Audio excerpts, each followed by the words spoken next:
चलिए, लाइव आ चुके हैं तो आप सभी लोग एक बार जल्दी से ज्वाइन करिएगा। सभी लोग जल्दी से ज्वाइन कर लीजिएगा। जितने भी विद्यार्थी हैं वो लोग सभी जल्दी से ज्वाइन करेंगे। और एक बार अपने भाई बहन को जल्दी से बुला लीजिए और अपने दोस्त को बुला लीजिए जल्दी से, ताकि हम लोग क्लास को शुरुआत कर सके।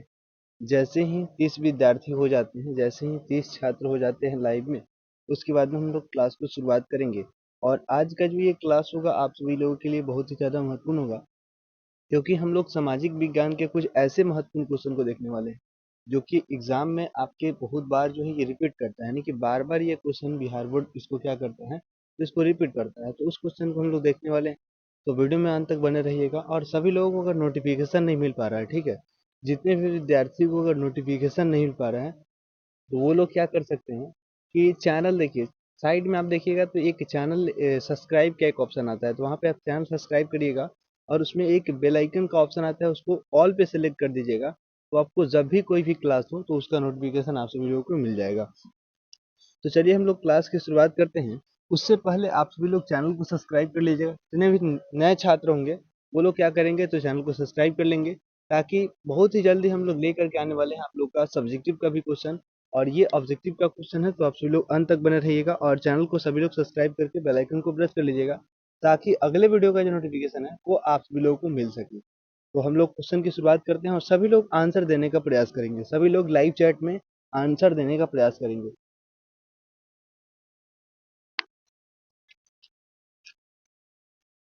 चलिए शुरुआत करते हैं।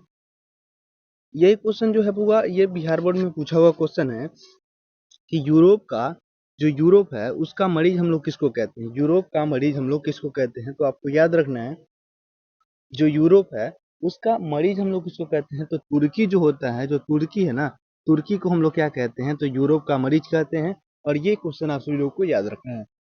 चलिए अगला क्वेश्चन देख लेते हैं। ऑप्शन नीचे इसका एक करेक्ट आंसर हो जाएंगे। चलिए अगला क्वेश्चन देखते हैं। अगला क्वेश्चन क्या पूछा जा रहा है, जो यंग इटली है, जो यंग इटली है उसकी स्थापना किसने की थी।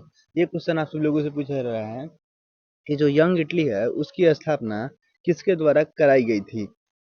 तो आप सभी लोगों को याद रखना है, जो यंग इटली का स्थापना आपको जोसेफ मेजनी के द्वारा कराई गई थी। वो कब कराई गई थी, तो आपको याद रखना है 1831 ईस्वी में यंग इटली की स्थापना जोसेफ मेजनी के द्वारा कराई गई थी। और यहाँ पे आप सभी लोग को एक चीज और याद रखना है, जो जोसेफ मेजनी था एक और संस्था का गठन किया गया था जिसका नाम था यंग यूरोप। यंग यूरोप जो संस्था था उसका भी स्थापना आपको जोसेफ मेजनी के द्वारा कराया गया था। यंग यूरोप का स्थापना जोसेफ मेजनी के द्वारा कराया गया था। अगर बोर्ड पूछे क्वेश्चन आप सभी लोगों से कब कराया गया था, तो 1834 ईस्वी में जोसेफ मेजनी के द्वारा जो है यंग यूरोप की स्थापना कराई गई थी। अगर आपसे क्वेश्चन पूछे यहीं पे, जो आपके मेजनी साहब हैं, मेजनी साहब जो थे वो कार्बोनिस्ट संगठन जो था उससे वो संबंध रखते थे। आप सभी लोगों से क्वेश्चन पूछा जा सकता है।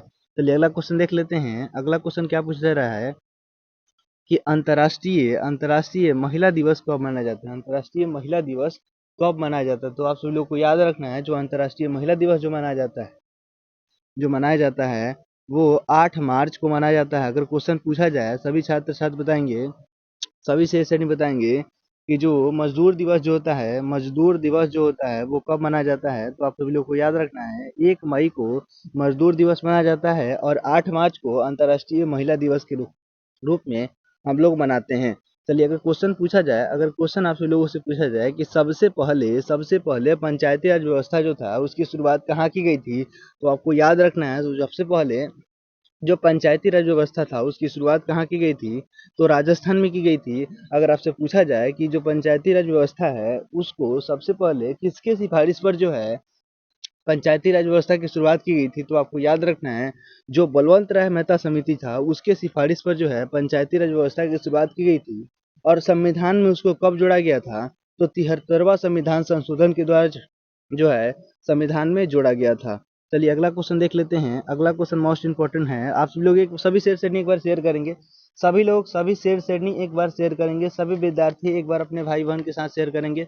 सभी लोग जल्दी से शेयर करेंगे, तब तक हम पानी पी लेते हैं। चलिए अगला क्वेश्चन क्या पूछा जा रहा है, सभी लोग बताएंगे। जो अप्रैल थीसिस है, जो अप्रैल थीसिस है वो किसके द्वारा लिखी गई थी। तो अप्रैल थीसिस जो था वो किसके द्वारा लिखा गया था? तो लेनिन साहब के द्वारा जो है अप्रैल थीसिस लिखी गई थी। और आपको याद रखना है, जो लेनिन था, लेनिन की अगर मृत्यु पूछी जाए, कई बार पूछा क्या है कि लेनिन की मृत्यु बताइए, तो लेनिन की जो मृत्यु हुई थी वो 1924 ईस्वी में हुई थी। और लेनिन के द्वारा जो है एक नई आर्थिक नीति लाई गई थी, वो कब लाई गई थी? तो आपको याद रखना है 1921 ईस्वी में लेनिन के द्वारा जो है एक नई आर्थिक नीति लाई गई थी। चलिए, यहाँ से जितने भी क्वेश्चन बनने वाले थे वो आपको बता दिया गया है। अप्रैल थीसिस किसके द्वारा लिखा गया? तो लेनिन साहब के द्वारा लिखा गया। लेनिन का मृत्यु पूछता है तो लेनिन का मृत्यु भी बता दिए, 1924 में हुआ था। और लेनिन के द्वारा जो है एक नई आर्थिक नीति लाई गई थी, ठीक है, तो वो कब लाई गई थी? तो 1921 ईस्वी में लाई गई थी। आप सभी लोगों को याद रखना है। चलिए, अगला क्वेश्चन पूछा जा सकता है आप सभी लोगों से। अगला क्वेश्चन क्या पूछा जा रहा है कि जो सोवियत संघ है, सोवियत जो संघ है उसका विघटन कब हुआ था? सोवियत संघ का विघटन कब हुआ था? तो आपको याद रखना है, सोवियत जो संघ था उसका विघटन कब हुआ था? तो आपको याद रखना है 1991 ईस्वी में, 1991 ईस्वी में सोवियत संघ का क्या हुआ था? तो विघटन हुआ था। चलिए, अगला क्वेश्चन देख लेते हैं। अगला क्वेश्चन क्या पूछा जाए, सभी से बताएंगे कि जो अंकोर वाट का मंदिर है, जो अंकोर वाट का मंदिर है उसमें किस हिंदू देवता का मंदिर है? जो अंकोर वाट में किस हिंदू देवता का मंदिर है? अंकोर वाट में सबसे पहले तो आपको जानना है कि अंकोर वाट मंदिर जो है वो कहाँ पे स्थित है? तो कंबोडिया में स्थित है। और ये 12वीं सदी में इसकी स्थापना कराई गई थी, किसके द्वारा? तो सूर्यवर्मन द्वितीय के द्वारा कराई गई थी।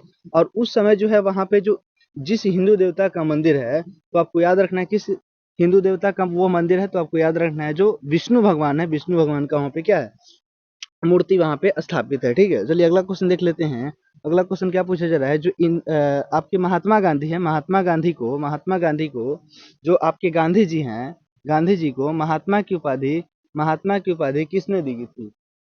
गांधी जी को महात्मा की उपाधि किसके द्वारा दी गई थी? ये क्वेश्चन आप सभी लोगों से पूछा जा रहा है कि गांधी जी को महात्मा की उपाधि किसके द्वारा दी गई थी? तो आपको याद रखना है रविंद्रनाथ टैगोर के द्वारा जो है महात्मा की उपाधि आपको गांधी जी को दी गई थी।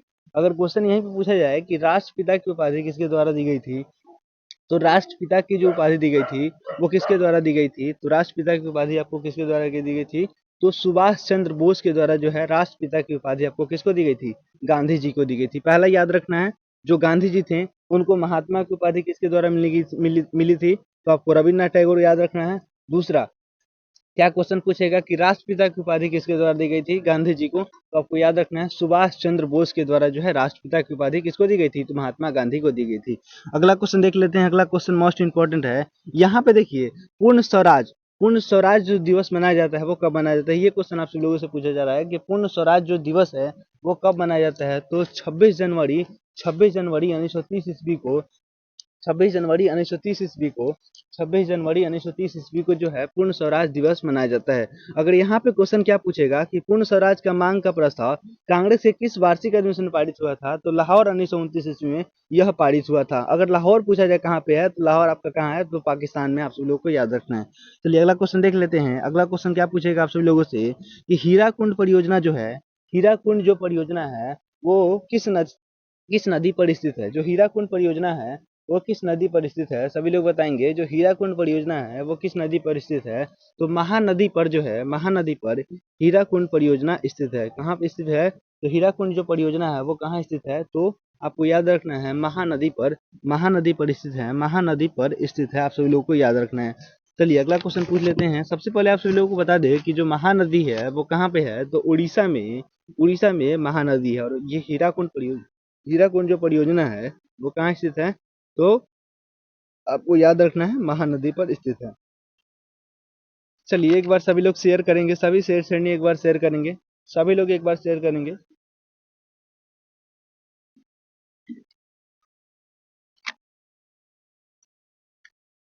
चलिए, फिर से हमने पानी पी लिया है तो फिर से हम लोग शुरुआत करते हैं। चलिए, यहाँ पे हम लोग क्या पढ़ा थे? यहाँ पे कि जो हीराकुंड परियोजना है वो कहाँ स्थित है? तो महानदी पर स्थित है। और ये कहाँ स्थित है? तो उड़ीसा में यह महानदी क्या है? तो स्थित है। चलिए अगर क्वेश्चन आपसे पूछा जाए कि जो गुरु गोविंद सिंह है, जो आपके गुरु गोविंद सिंह है, उनका जन्म किस नगर में हुआ था? उनका जन्म अगर पूछा जाए गुरु गोविंद सिंह जो है उनका जन्म किस नगर में हुआ था? तो गुरु गोविंद सिंह का जो जन्म हुआ था वो किस नगर में हुआ था, आपको याद रखना है। तो गुरु गोविंद सिंह का जो जन्म हुआ था वो पटना हुआ था।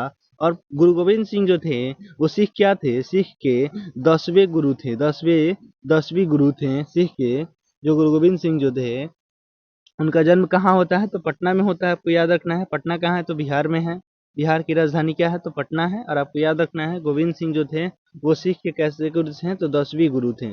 सिख समुदाय के वे क्या थे? तो 10वें गुरु थे। आप सभी लोगों को याद रखना है। यहाँ पे देखिए ये भी क्वेश्चन मोस्ट इंपॉर्टेंट है। अभी तक इस क्वेश्चन को पूछा नहीं है बट लेकिन पढ़ लीजिए आप सभी लोग, ये क्वेश्चन पूछेगा कि जो है ईस्ट इंडिया कंपनी जो था, सबसे पहले आपको जानना है कि ईस्ट इंडिया कंपनी की स्थापना कब होती है। तो ईस्ट इंडिया कंपनी की जो स्थापना होती है वो 1600 ईस्वी में 1600 ईस्वी में ईस्ट इंडिया कंपनी की स्थापना होती है। और भारत से अफीम का निर्यात जो है, भारत से ईस्ट इंडिया जो कंपनी है उसकी स्थापना कब होती है? 1600 ईस्वी में होती है। और भारत से वो अफीम यानी कि जो नशा करने वाला एक पदार्थ है उसका क्या करता है? तो अफीम का निर्यात यानी कि दूसरे के साथ ये व्यापार करता है। तो भारत से अफीम का निर्यात किस देश के साथ करता था? तो आपको याद रखना है चीन के साथ अफीम का निर्यात करता था। निर्यात करने का मतलब क्या है कि अपने वस्तुओं को जो है किसी दूसरे के साथ उसको बेचना। ठीक है, निर्यात का मतलब ये हुआ। ठीक है, अगला देख लेते हैं। अगला क्वेश्चन क्या पूछा जा रहा है? अगला क्वेश्चन 12 नंबर क्वेश्चन क्या पूछा जा रहा है कि रूसो जो था वो कहाँ का दार्शनिक था? जो रूसो था वो किस देश का दार्शनिक था? जल्दी से बताएंगे सभी लोग। जो रूसो जो था वो किस देश का दार्शनिक था? तो आपको याद रखना है जो रूसो था वो आपका फ्रांस का क्या था? तो फ्रांस का दार्शनिक था। चलिए अगला क्वेश्चन देख लेते हैं। अगला क्वेश्चन क्या पूछा जा रहा है सभी से बताएंगे कि यहाँ पे क्वेश्चन है कि निम्नलिखित में कौन नवीकरणीय संसाधन है? निम्नलिखित में कौन नवीकरणीय संसाधन है? जल्दी से सभी लोग बताएंगे कि नवीकरणीय संसाधन कौन है। तो सबसे पहले आपको बताते हैं कि नवीकरणीय संसाधन कौन होते हैं।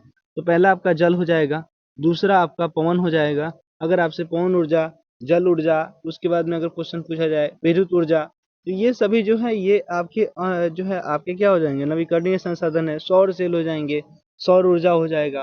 तो ये सभी क्या है? तो आपके नवीकरणीय संसाधन है। अगर यहाँ पे नवीकरणीय संसाधन के बारे में पूछा गया है तो नवीकरणीय संसाधन में यहाँ पे याद रखना है कौन हो जाएंगे? तो यहाँ पे जल हो जाएगा। यहाँ पे ना ही कोयला होगा, ना ही आपको जो है पेट्रोल होगा, ना ही लौ अयस्क होगा। तो यहाँ पे कौन सा हो जाएगा? तो आपको याद रखना है जल हो जाएगा।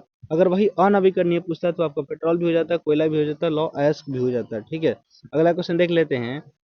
अगला क्वेश्चन पूछा जा रहा है आप सभी लोगों से, सभी शेयर करने से कि जामनगर तेल शोधक कारखाना जो है, जामनगर तेल शोधक कारखाना जो है वो किस राज्य में स्थित है? जामनगर तेल शोधक कारखाना जो है वो किस राज्य में स्थित है? तो आपको याद रखना है जो जामनगर तेल शोधक कारखाना जो है, तेल शोधक कारखाना जो है वो किस नगर में स्थित है? जल्दी से बताएंगे सभी लोग। तो आपको याद रखना है जो जामनगर तेल शोधक कारखाना जो है वो कहाँ स्थित है? तो गुजरात में स्थित है।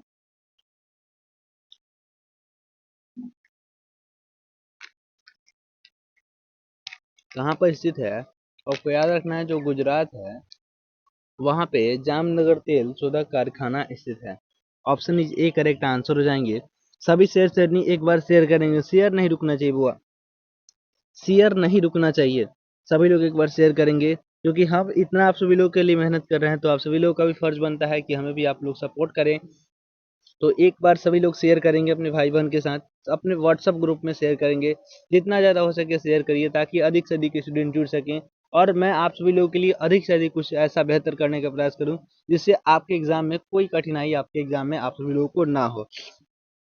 तो यहाँ पे क्वेश्चन क्या है कि तारापुर विद्युत केंद्र जो है, तारापुर परमाणु विद्युत केंद्र जो है वो किस राज्य में स्थित है? ये क्वेश्चन आप सभी लोगों से पूछा जा रहा है। तो आप सभी लोगों को याद रखना है जो तारापुर में परमाणु विद्युत केंद्र स्थित है। तारापुर में परमाणु विद्युत केंद्र स्थित है। और ये तारापुर की बात करें तो तारापुर में पहला परमाणु विद्युत केंद्र जो है स्थापित किया गया था। और ये कहाँ स्थित है? तारापुर कहाँ स्थित है? तो आपको याद रखना है जो तारापुर है वो कहाँ स्थित है। जल्दी से सभी लोग बताएंगे। तो तारापुर आपका महाराष्ट्र में स्थित है। महाराष्ट्र में स्थित है, आप सभी लोगों को याद रखना है। चलिए यहाँ पे क्वेश्चन पूछा जा रहा है कि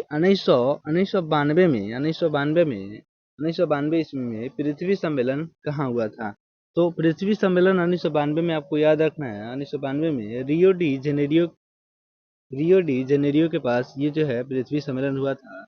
रियो डी जेनेरियो में पृथ्वी सम्मेलन 1992 ईस्वी में हुआ था। अगला क्वेश्चन देख लेते हैं। अगला क्वेश्चन क्या पूछा जा रहा है यहाँ पे कि भारत में कोयला का प्रमुख उत्पादक राज्य कौन सा है। तो भारत में कोयला का जो प्रमुख उत्पादक राज्य वो आपको झारखंड है। प्रमुख उत्पादक राज्य कौन सा है, कौन हो जाएंगे?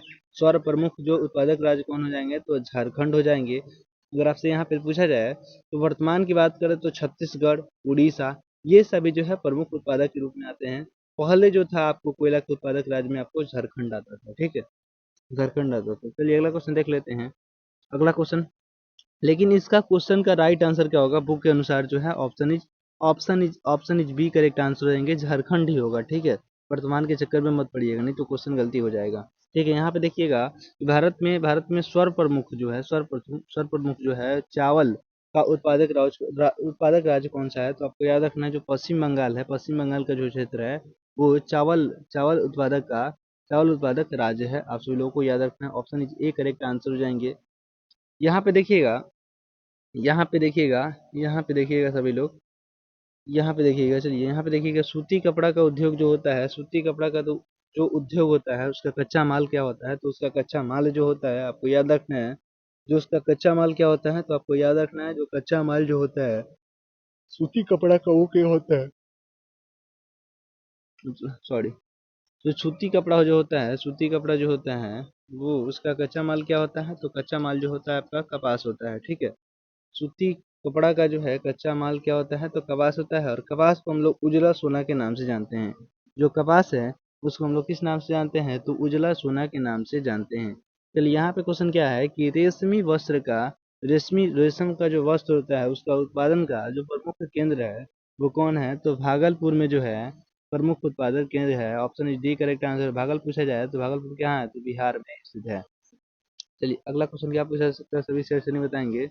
अगला क्वेश्चन क्या पूछा जाए सभी लोग बताएंगे यहाँ पे कि यहाँ पे देखिए उर्वरक, यहाँ पे क्वेश्चन क्या है कि उर्वरक कारखाना अवस्थित है। उर्वरक जो कारखाना जो है वो कहाँ स्थित है? तो बरौनी में स्थित है। अगला क्वेश्चन देख लेते हैं। अगला क्वेश्चन क्या पूछा जा रहा है कि रंग भेद के नीति के विरुद्ध आवाज किसने उठाई थी? तो रंग भेद के नीति के विरुद्ध आवाज किसके द्वारा उठाई गई थी? तो मार्टिन लूथर के द्वारा जो यह आवाज उठाई गई थी। चलिए कुछ आप सभी लोग कुछ एक्स्ट्रा क्वेश्चन करते हैं, जल्दी से सभी लोग एक बार शेयर करेंगे ताकि हम लोग क्लास की शुरुआत करें और एक बार जो है आप सभी लोगों को कुछ महत्वपूर्ण ऑब्जेक्टिव क्वेश्चन बता देते हैं। अब कोई वीडियो को स्किप नहीं करेगा क्योंकि यहाँ से हम लोग जितने भी क्वेश्चन करेंगे वो सारे क्वेश्चन आपके एग्जाम ऑफ व्यू से बहुत ही ज़्यादा महत्वपूर्ण होगा। तो सभी लोग अब से जो है कोई वीडियो को स्किप नहीं करेगा, कोई वीडियो से रिमूव नहीं होगा, यानी कि बाहर नहीं जाएगा, क्योंकि यहाँ से आप सभी लोगों का शुरुआत होगा असली। यहाँ पे जितने भी क्वेश्चन कराएंगे वो सारे क्वेश्चन इंपॉर्टेंट होंगे। तो आप सभी लोग एक बार शेयर करिए, जल्दी से सभी लोग शेयर करिए ताकि आप सभी लोगों को बोर्ड मॉडल क्वेश्चन हम बताने का प्रयास करें। जल्दी से सभी लोग एक बार शेयर करिए ताकि हम लोग बोर्ड मॉडल क्वेश्चन को देखना शुरू कर दें। और सारे क्वेश्चन बोर्ड में पूछा हुआ क्वेश्चन है, जितने भी आप क्वेश्चन कराएंगे ये सारे क्वेश्चन आपके बोर्ड में पूछा गया है और एक रिवीजन के तौर पे आप लोगों को सारा क्वेश्चन कराएंगे। चलिए यहाँ पे क्वेश्चन क्या है, पहला क्वेश्चन क्या पूछेगा कि लोकसभा में निर्वाचन हेतु कुल सीटों की संख्या कितनी है? तो लोकसभा में निर्वाचन हेतु, अगर आप सभी लोगों को आंसर पता हो तो आप सभी लोग आंसर देते चलिएगा। यहाँ पे क्वेश्चन क्या पूछेगा कि लोकसभा में निर्वाचन हेतु कुल सीटों की संख्या कितनी है? तो कुल सीटों की जो संख्या है वो 543 है। आप सभी लोग को याद रखना है। समवर्ती जो सूची होता है उसे हम लोग किसको कहते हैं? जो समवर्ती सूची जो होता है, समवर्ती जो सूची जो होता है वो क्या है? तो आपको केंद्र सरकार और राज्य सरकार दोनों क्या करेगा? तो वहाँ पे अपना क्या बना सकता है? तो कानून बना सकता है। केंद्र सरकार और राज्य सरकार दोनों कानून बना सकता है। जैसे कि शिक्षा है तो शिक्षा पे जो है केंद्र सरकार और राज्य सरकार दोनों क्या कर सकता है? तो कानून को बना सकता है। चलिए अगर क्वेश्चन पूछा जाए कि कौन से संशोधन के द्वारा जो है तीसरा स्तर यानी कि जो पंचायती राज व्यवस्था है उसको संविधान में जोड़ा गया? तो 73वां संविधान संशोधन के द्वारा जो है पंचायती राज व्यवस्था को संविधान में जोड़ा गया। आप सभी लोगों से क्वेश्चन पूछा जाए कि जो पंचायती राज व्यवस्था है उसका दूसरा स्तर कौन सा होता है? तो पंचायती राज व्यवस्था होता है उसका दूसरा स्तर जो होता है वो कौन सा होता है? तो पंचायत समिति जो होता है, पंचायत समिति जो होता है वो क्या होता है, तो दूसरा स्तर होता है। आप सभी लोग को याद रखना है। अगर क्वेश्चन पूछा जाए कि जो पंचायती राज व्यवस्था की शुरुआत कहाँ की गई थी, तो पंचायती राज व्यवस्था की जो शुरुआत की गई थी वो आपको याद रखना है, राजस्थान में की गई थी। और यहाँ पे आप सभी लोगों को याद रखना है, जो ग्राम पंचायत, जो ग्राम कचहरी होता है उसका प्रधान कौन होता है, तो ग्राम कचहरी का जो प्रधान होता है वो कौन होता है, तो सरपंच होता है। अगर क्वेश्चन आप सभी लोगों से पूछा जाए कि पंचायती राज व्यवस्था का जो कार्यकाल है वो कितने साल का है, तो 5 वर्ष का कार्यकाल होता है। 5 वर्षों का क्या होता है, तो कार्यकाल होता है। अगर पूछा जाए कि पटना नगर निगम के प्रधान को क्या कहा जाता है, तो पटना नगर निगम जो होता है उसके प्रधान को हम लोग क्या कहते हैं, तो महापौर के नाम से जानते हैं। अगर क्वेश्चन पूछा जाए कि पंचायती राज व्यवस्था जो पंचायती राज व्यवस्था है वो कहाँ शुरुआत की गई थी, तो राजस्थान में की गई थी। चलिए अगला क्वेश्चन देख लेते हैं। अगला क्वेश्चन क्या पूछेगा, सभी सेशन बताते चलेंगे, क्योंकि यहाँ से जितने भी क्वेश्चन आप सभी लोगों को बताएंगे वो सारे क्वेश्चन इंपॉर्टेंट होंगे। यहाँ पे देखिए, यहाँ पे क्वेश्चन क्या पूछा जा सकता है आप सभी लोगों से कि किस देश में जो है बहुदलीय व्यवस्था नहीं है। तो बहुदलीय व्यवस्था की नहीं की बात करें तो आपका कौन हो जाएगा, तो बहुदलीय व्यवस्था की नहीं की बात करें तो आपका कौन हो जाएगा, तो ब्रिटेन हो जाएगा। कौन हो जाएगा, तो ब्रिटेन हो जाएगा। अगर पूछा जाए कि निम्नलिखित में से किस राज्य को विशेष राज्य का दर्जा प्राप्त है, तो जम्मू कश्मीर को विशेष राज्य का दर्जा प्राप्त है। आप सभी लोगों को याद रखना है, जो गठबंधन की सरकार होती है उसकी प्रशासन पे पकड़ जो होती है वह कैसी होती है, तो ढीली होती है। आप सभी लोगों को याद रखना है, जो गठबंधन की सरकार होती है उसकी प्रशासन पे पकड़ कैसी होती है, तो ढीली होती है। अगर क्वेश्चन पूछा जाए कि जनता दल जिसको हम लोग यूनाइटेड दल के नाम से भी जानते हैं, उसकी स्थापना कब हुई थी, तो आपको याद रखना है 1999 ईस्वी में जो आपको जनता दल है, जो यूनाइटेड पार्टी जो है उसकी स्थापना आपको 1999 ईस्वी में हुई थी। आप सभी लोगों को याद रखना है। क्वेश्चन पूछा जाए कि राष्ट्रीय दल के नाम बताएं, तो आपको याद रखना है, जो राष्ट्रीय दल के नाम की बात करें तो भारतीय राष्ट्रीय कांग्रेस की स्थापना, देखिए जो राष्ट्रीय दल होंगे वो कौन कौन होंगे, तो भारतीय राष्ट्रीय कांग्रेस हो जाएगा, बहुजन समाज पार्टी हो जाएंगे, समाजवादी पार्टी हो जाएगा। तो ये सभी जो है भारतीय जनता पार्टी हो जाएंगे। तो ये सभी राष्ट्रीय दल। अगर पूछा जाए कि राष्ट्रीय दल नहीं है, तो लोक जनशक्ति पार्टी जो है वो एक प्रकार का राष्ट्रीय दल नहीं है। राष्ट्र के ऊपर पे उसका कोई प्रभाव नहीं है, सिर्फ और सिर्फ क्या है, तो राज्य में उसका प्रभाव है। ठीक है, तो यहाँ पे अगर क्वेश्चन पूछा जाए कि जो आपके भारतीय राष्ट्रीय कांग्रेस है उसकी स्थापना कब हुई थी, तो भारतीय राष्ट्रीय कांग्रेस की जो स्थापना हुई थी वो कब हुई थी, तो आपको याद रखना है, भारतीय राष्ट्रीय कांग्रेस की स्थापना आपको याद रखना है 1885 ईस्वी में भारतीय राष्ट्रीय कांग्रेस की स्थापना हुई थी। अगर क्वेश्चन पूछा जाए कि भारत में पहला नगर निगम कहाँ बना था, तो आपको याद रखना है, भारत में पहला नगर निगम जो था वो मद्रास बना था, जो कि अभी कहाँ है, तो चेन्नई में है। मद्रास जो है वो कहाँ है, तो चेन्नई में है। और पहला नगर निगम स्थापित कहाँ किया गया था, तो मद्रास में ही किया गया था। आप सभी लोगों को याद रखना है। चलिए यहाँ पे क्वेश्चन क्या पूछेगा कि पूरे बिहार में संपूर्ण क्रांति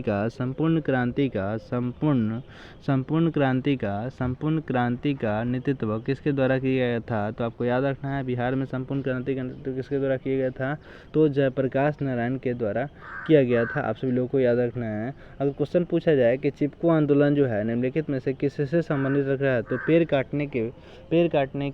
काटने से वो क्या करता है, तो संबंधित रखता है। अगर क्वेश्चन पूछा जाए कि चिपको आंदोलन की शुरुआत कहाँ की गई थी, तो चिपको आंदोलन की जो शुरुआत की गई थी वो आपको याद रखना है, उत्तराखंड में शुरुआत की गई थी। और वो किसके द्वारा की गई थी, तो आपको याद रखना है, सुंदरलाल बहुगुणे के द्वारा जो है चिपको आंदोलन की शुरुआत की गई थी। अगर क्वेश्चन पूछा जाए कि श्रीलंका कब आज़ाद हुआ था, तो आपको याद रखना है 1948 ईस्वी में श्रीलंका आज़ाद हो गया था। आप सभी लोगों को याद रखना है। अगर क्वेश्चन पूछा जाए कि भारतीय जनता पार्टी थी उसकी स्थापना कब हुई थी, तो भारतीय जनता पार्टी की स्थापना जो हुई थी वो 1980 ईस्वी में हुई थी। अगर क्वेश्चन पूछा जाए कि वर्तमान में नेपाल में किस प्रकार की शासन प्रणाली है, तो नेपाल में जो है आपको याद रखना है, नेपाल में किस प्रकार की शासन प्रणाली है, तो लोकतंत्र शासन प्रणाली है। लोकतंत्र शासन प्रणाली जो है वो कहाँ स्थित है, तो नेपाल में स्थित है। चलिए अगला क्वेश्चन देख लेते हैं। अगला क्वेश्चन क्या पूछेगा सभी लोगों से कि धर्म को राजनीति से अलग नहीं किया जाता है, ये किसके द्वारा कहा गया था, तो धर्म को राजनीति से अलग नहीं किया जा सकता, ये किसके द्वारा कहा गया था, तो महात्मा गांधी जी के द्वारा जो है यह बात कही गई थी, आप सभी लोगों को याद रखना है। महात्मा गांधी के द्वारा जो है यह बात कही गई थी कि धर्म को राजनीति से क्या किया जा सकता है, तो अलग नहीं किया जा सकता है। चलिए अगला क्वेश्चन देख लेते हैं। अगर क्वेश्चन पूछा जाए आप सभी लोगों से, क्वेश्चन यहाँ पे पूछा जाए कि जो है क्वेश्चन अगर पूछा जाए कि बंगाल विभाजन कब हुआ था, तो बंगाल की विभाजन कब हुई थी, तो 1905 ईस्वी में बंगाल का विभाजन हुआ था। अगर पूछा जाए सभी लोगों से पूछा जाए कि रक्त एवं लॉ की नीति का अवलंबन किसके द्वारा किया गया था, तो बिस्मार्क के द्वारा जो है रक्त एवं लॉ की नीति का अवलंबन किया गया था। आप सभी लोगों को याद रखना है। यहाँ पे जितने भी क्वेश्चन हम इंपॉर्टेंट करा रहे हैं ये सभी सारे क्वेश्चन बिहार बोर्ड में पूछे हुए क्वेश्चन हैं, तो आप सभी लोग अंत तक बने रहिएगा और एक बार सभी लोग शेयर करते चलेंगे। इटली और जर्मनी के एकीकरण के विरुद्ध कौन था, तो इटली और जर्मनी के एकीकरण के विरुद्ध जो था वो कौन था, आपका एस्ट्रिया जो था वो इटली और जर्मनी के एकीकरण के विरुद्ध था। और उसमें पूछा जाए कि एस्ट्रिया का शासक कौन था, तो निक्स जो था वो एस्ट्रिया का शासक था। मेटरनिक जो था वो एस्ट्रिया का शासक था। और आपको याद रखना है मेटरनिक के द्वारा जो है वियना सम्मेलन लाया गया था, वो कब लाया गया था, तो वियना सम्मेलन की जो लाई गई थी वो कब लाई गई थी, तो 1815 ईस्वी में। अगर आपसे पूछा जाए जो कार्बोनेरी संगठन है उसकी स्थापना कब होती है, तो कार्बोनेरी संगठन की जो स्थापना होती है वो कब होती है, तो 1810 ईस्वी में। और कार्बोनेरी संगठन जो था उससे किसका संबंध था, तो आपको याद रखना है मेजनी साहब का उससे संबंध था। अगर क्वेश्चन पूछा जाए ये सारे क्वेश्चन देखिए, गैरीबाल्टी पेशे से क्या था, तो गैरीबाल्टी जो पेशे से क्या था, तो नाविक था। गैरीबाल्टी क्या था, पेशे से क्या था, तो नाविक था। आप सभी लोगों को याद रखना है। जर्मन नाइन राज्य का निर्माण किसके द्वारा कराया गया था, तो जर्मन नाइन राज्य का निर्माण आपको नेपोलियन बोनापार्ट के द्वारा कराया गया था। आप सभी लोगों को याद रखना है। अगर क्वेश्चन पूछा जाए यहाँ पे, अगर क्वेश्चन आप सभी लोगों से पूछा जाए रूस में कृषक दास प्रथा का अंत कब हुआ था, तो रूस में कृषक दास प्रथा का जो अंत हुआ था वो 1861 ईस्वी में रूस में कृषक दास प्रथा का अंत हुआ था। रूस में जार का अर्थ क्या होता है, तो रूस में जार का जो अर्थ होता है वो रूस का सम्राट होता है। चलिए यहाँ पे देखिए आप सभी लोग क्या पूछेगा, आप सभी लोगों से क्वेश्चन अगर पूछेगा, क्वेश्चन क्या पूछेगा कि जार का अर्थ क्या होता है, तो जार का अर्थ क्या होता है, तो जार का अर्थ आपको याद रखना है कि रूस का सम्राट होता है। अगर क्वेश्चन पूछा जाए कि समाजवादियों का बाइबल किसे कहा जाता है, तो समाजवादियों का बाइबल आपको याद रखना है जो दास कैपिटल होता है, दास कैपिटल जो होता है दास कैपिटल जो होता है उसको हम लोग क्या कहते हैं, तो समाजवादियों का बाइबल कहते हैं। दास कैपिटल को हम लोग क्या कहते हैं, दास कैपिटल जो होता है जो आपका दास कैपिटल जो होता है उसको हम लोग क्या कहते हैं, तो समाजवादियों का बाइबल कहते हैं। और आपको याद रखना है दास कैपिटल की जो स्थापना हुई थी वो कब हुई थी, दास कैपिटल जो है वो किसके द्वारा स्थापित की गई थी, तो आपको याद रखना है समाजवादियों का बाइबल हम लोग किसको कहते हैं, तो दास कैपिटल को कहते हैं। और ये किसके द्वारा लिखी गई थी, तो आपको याद रखना है जो आपके कौन थे, तो कार्ल मार्क्स के द्वारा जो है दास कैपिटल की रचना की गई थी। आप सभी लोगों को याद रखना है। चलिए अगला क्वेश्चन क्या पूछा सकता है आप सभी लोगों से कि अगर क्वेश्चन पूछा जाए कि अंकोर वाट का मंदिर कहाँ स्थित है, तो अंकोर वाट का जो मंदिर है वो कहाँ स्थित है, तो आपको याद रखना है कंबोडिया में स्थित है। और ये सूर्य वर्णम द्वितीय के द्वारा जो है बनाया गया था। और आपको बनाया था, तो आपको याद रखना है 12वीं सदी में इसकी स्थापना कराई गई थी। अगर क्वेश्चन पूछा जाए कि जो गद्दार पार्टी है उसकी स्थापना किसने और कब कराई गई थी, तो लाला हरदयाल के द्वारा जो है हरदयाल के द्वारा जो है आपको याद रखना है 1913 ईस्वी में जो है लाला हरदयाल के द्वारा जो है गद्दार पार्टी की स्थापना की गई थी। आप सभी लोगों को याद रखना है। जालियांवाला बाग हत्याकांड कब हुआ था, तो जालियांवाला बाग हत्याकांड जो हुआ था वो 13 अप्रैल 1919 ईस्वी में जालियांवाला बाग हत्याकांड हुआ था। अगर क्वेश्चन पूछा जाए कि लखनऊ समझौता कब हुआ था, तो लखनऊ समझौता जो हुआ था वो कब हुआ था, तो लखनऊ समझौता 1916 ईस्वी में था। अगर आपसे क्वेश्चन पूछा जाए कि रंपा विद्रोह कब हुआ था, तो रंपा विद्रोह याद रखना है 1916 ईस्वी में ही रंपा विद्रोह हुआ था। आप सभी लोगों को याद रखना है। अगर क्वेश्चन पूछा जाए कि जिनेवा समझौता कब हुआ था, तो जिनेवा समझौता जो हुआ था वो मार्च 1946 ईस्वी में जिनेवा समझौता हुआ था। आप सभी लोगों को याद रखना है। अगर क्वेश्चन पूछा जाए कि भारत में खिलाफत आंदोलन कब और किस शासक के समर्थन में शुरुआत की गई थी, खिलाफत आंदोलन में तुर्की के शासक में तुर्की और 1920 ईस्वी में इसकी शुरुआत की गई थी। तो आप सभी लोगों को याद रखना है। अगर क्वेश्चन पूछा जाए कि बम्बई में सबसे पहले सूती कपड़ा मिल की स्थापना कब की गई थी, तो आपको याद रखना है 1854 में बम्बई में सूती कपड़ा मिल की स्थापना की गई थी। और आपको यहाँ पे याद रखना है और क्वेश्चन कि जो 1917 में ही पहला जूट मिल स्थापित किया गया था, कहाँ किया गया था, तो कलकत्ता में किया गया था। आप सभी लोगों को याद रखना है। चलिए यहीं तक रहने देते हैं और आप सभी लोग एक बार शेयर करके बताएंगे और आप सभी लोग कमेंट करके ज़रूर बताएंगे। सभी शेयर जितने भी लाइव में जुड़े हुए हैं वो लोग कमेंट करके बताएंगे कि आप सभी लोगों को जो है ये वीडियो कैसा लगा। और आप सभी लोग ऐसे ही वीडियो चाहते हैं तो आप सभी लोग चैनल को सब्सक्राइब कर सकते हैं और बेल आइकन को प्रेस कर सकते हैं। हमें सपोर्ट करने के लिए चैनल को सब्सक्राइब करके बेल आइकन को प्रेस कर लीजिएगा, ताकि अगले वीडियो का जो नोटिफिकेशन है वो आप सभी लोगों को मिलते रहे। और एक बार सभी लोग शेयर करेंगे और एक बार सभी लोग बताएंगे कि 24 क्वेश्चन में आप सभी लोगों का कितना सही होगा। अगर सारे विद्यार्थी का अगर 15-16 आ रहा है तो बहुत बढ़िया है। आप सभी लोगों की तैयारी बहुत बढ़िया चल रही है। तो आप सभी लोगों को जो है बताना है कि जो है 24 क्वेश्चन में कितना सही हुआ। सभी लोगों का बढ़िया आ रहा है। चलिए बहुत बढ़िया। सभी लोग इसी प्रकार से तैयारी करते रहिए। तो मिलते हैं नेक्स्ट वीडियो में, तब तक के लिए जय हिंद, जय भारत।